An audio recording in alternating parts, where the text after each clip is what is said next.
there at Kippax. It was a very nice weekend. Parish priest was very hospitable, and the people and all the ministers of the parish were very helpful and very competent. So that was a good little part of our mission.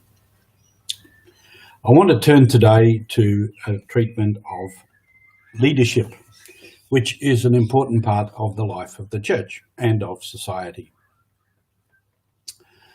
My first thought when I was preparing this was to say, who would want to be particularly a political leader today?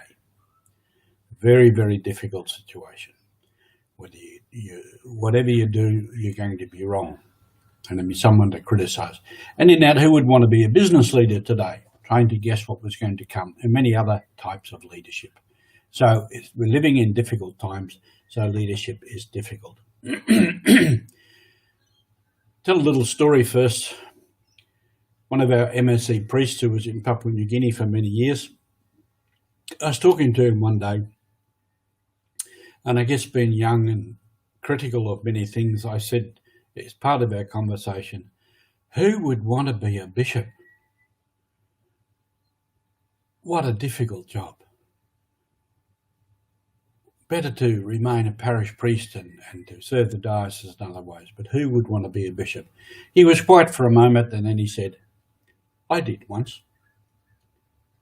And I said, why?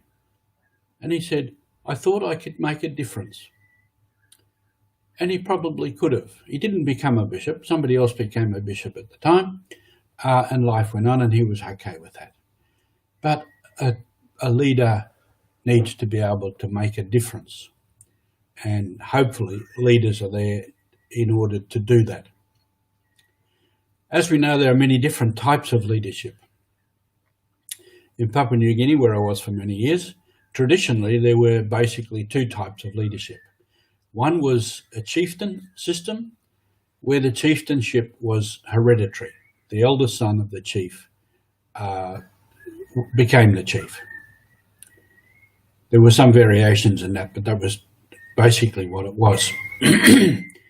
And the other way was the big man system, which was very strong in the highlands, that you had to prove yourself to be a big man. It wasn't hereditary, but if a man was strong and active and did all the right things and was able to do well for the people, then they recognised him as a big man. So that set up also, as you would guess, different sort of political systems. In regard to the traditional leadership, I was discussing it once with some chiefs, with a chief, and I said, what if the son of the chief is really not a leader? In fact, what if he's really rather stupid? Does he become the leader? And this chief said, yes, of course, he becomes the leader. He's the son of the chief. But I said, what if he can't lead? What if he's just a stupid fellow? What do you do then? And he smiled and said, we don't listen to him. But in that system too, you might be the hereditary chief, but you had to prove yourself to be a good chief. Now, it was done in various ways, but you had to prove yourself, and then people could say, now we have a chief. Now we know who we are. I thought that was very important. That the people, if they have a good leader, a good chief, they know who they are. So it's a lot of strains to that consideration. And as we know, in society, there are many different levels of leadership, from the, I suppose, the global level to the national level, national leaders, right down through the ranks to our local council. Also, there's leaders in all our clubs, sporting clubs, social clubs, many things where there's leaders. And people are chosen because they show some ability, or they have a vision, or have some ideas, some way that they might advance the cause of whatever group it is. So there's the different levels of leadership. Mostly in the Western world, we have elected leaders. Other places still don't have that. And of course, in many other nations around the world, the leadership is proving to be less than perfect and less than adequate. And many people are rising up against the political leaders and saying, we have had enough.